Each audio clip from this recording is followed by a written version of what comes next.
আজ আমরা দেখব idioms and phrases. ABC primary জ্ঞান।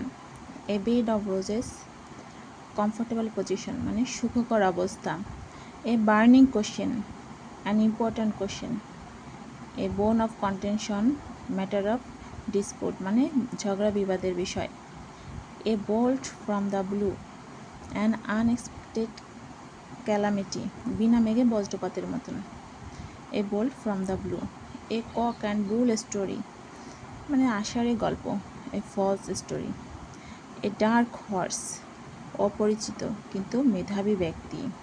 An unknown man surprising by his qualities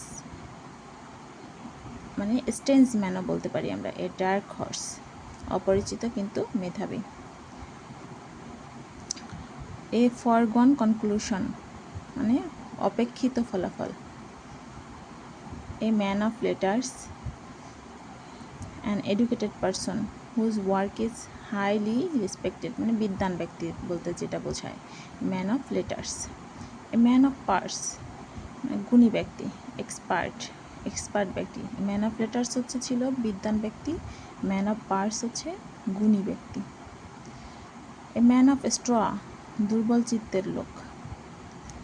A stone's throw at a short distance মানে খুব কাছে, মানে স্টোনস থ্রো একটু ছুঁড়ে মারলে কাছে যে পৌঁছাচ্ছে এরকম। অ্যাবভ অল সর্বোপরি।